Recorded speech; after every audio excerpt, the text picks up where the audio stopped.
for a very kind introduction, although I'm curious if you felt the same way when you were in that grade 9 social studies class. And I do have to say, I was struck with a sense of deja vu when I heard Miss Avery talking about some of the defining characteristics of this class of grade 7, because I saw many of those in grade 9, so I suspect they were refining them over the years. I bet grade 12 was interesting. Well, thank you very much indeed. As Eddie said, my name is Greg Hadley.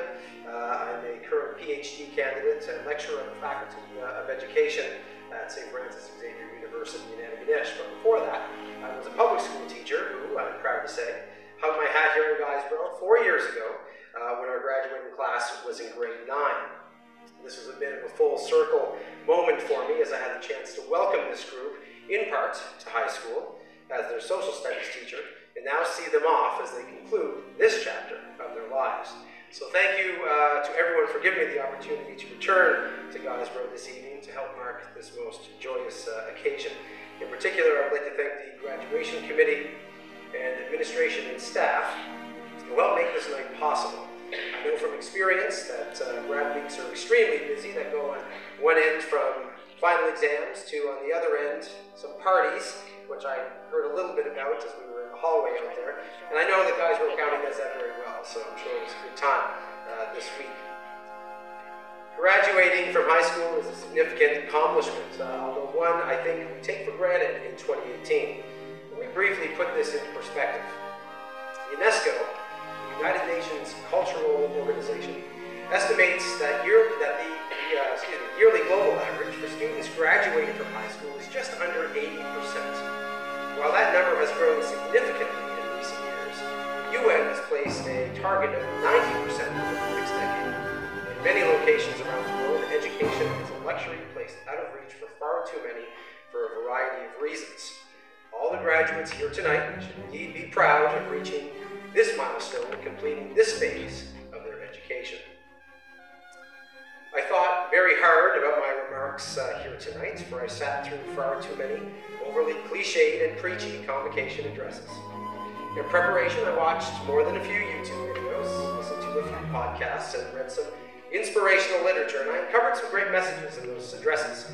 Work hard, find balance, chase a passion, what I might call the usual. All things I bet our graduates have heard before. It seems, however, that the best addresses are those positioned not in terms of advice, but simply the sharing of lived experiences.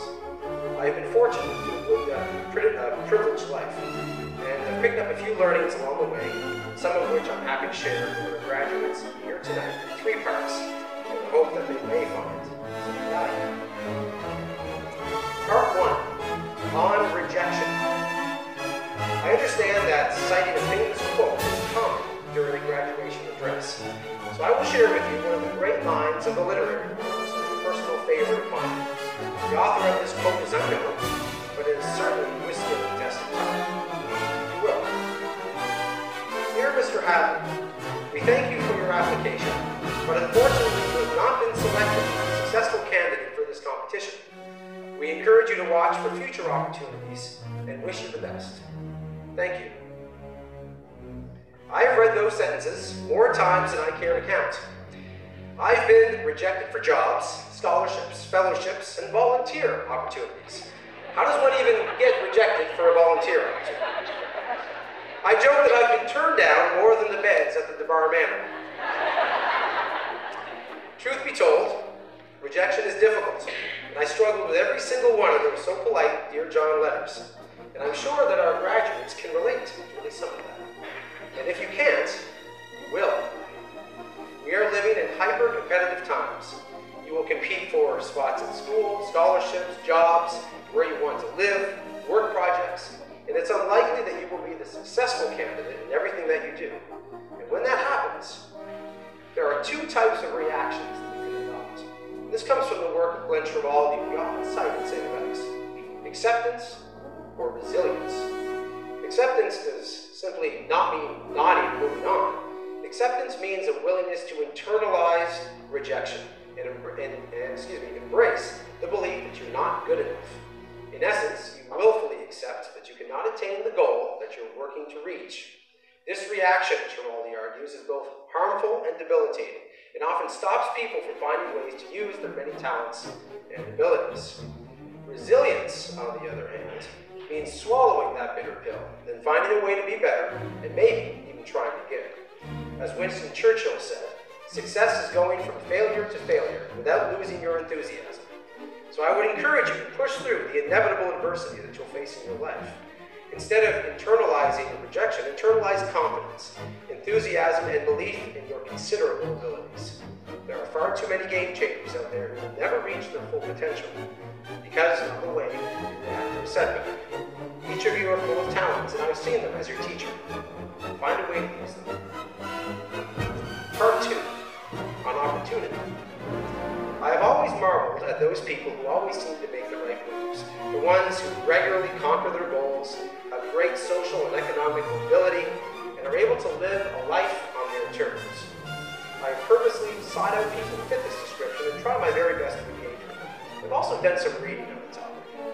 What I have found is that some of the most successful people that I've met and worked with are adept at seizing and making opportunity. There will be times in your life when an opportunity presents itself. Perhaps a new job, a new educational program, maybe even a change of location. Some of these opportunities will be no-brainers. You'll move on them happily and very quickly. Others might present as a dilemma. I have been in both of these positions before. My approach is to always consider what the opportunity could lead to, who it will connect me with, and how it fits with my personal and professional goals. As Malcolm Gladwell says, one of the biggest regrets people often hold is when they fail to take advantage of an opportunity. So I encourage our graduates to watch them, and don't be afraid to move on. Now sometimes opportunities will not come knocking, and if you find yourself in that position, make one. Steve Blank, a business professor at Stanford University, talks about controlling your destiny.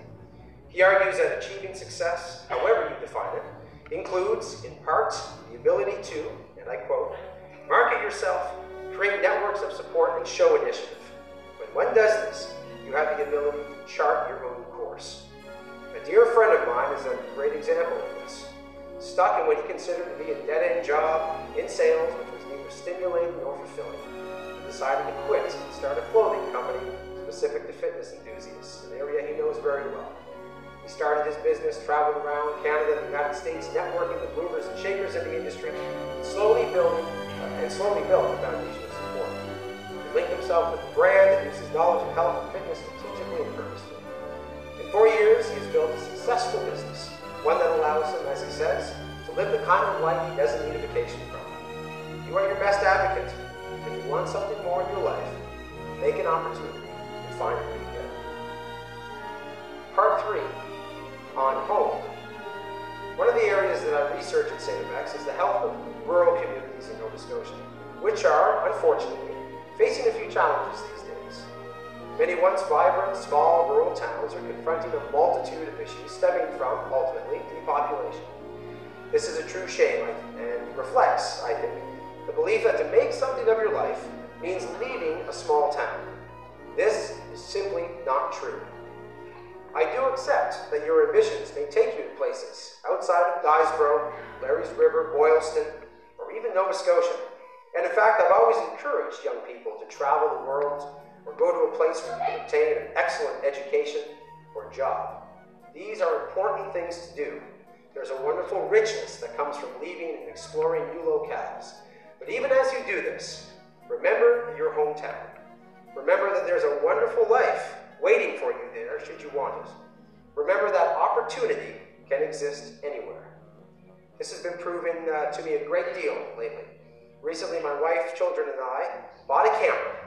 And as we've traversed Nova Scotia with our camper in tow in search of adventure, we have found many rural communities undergoing social and economic transformations led by young people.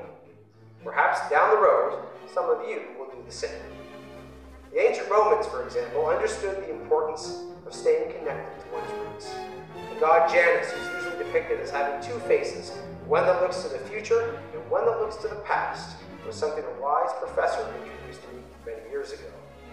As you sit here tonight and consider where your future may take you, keep your home community and the people who live there and have helped you along the way in mind. I would be remiss if I did not make a plug for the business that I and your teachers are in. Regardless of your life's plan, I would encourage all of you to make a commitment to lifelong learning. Education, in its many forms, has never been more accessible.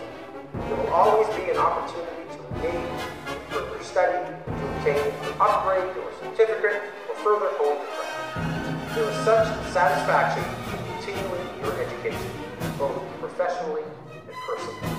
So go out and learn. You'll be better for it.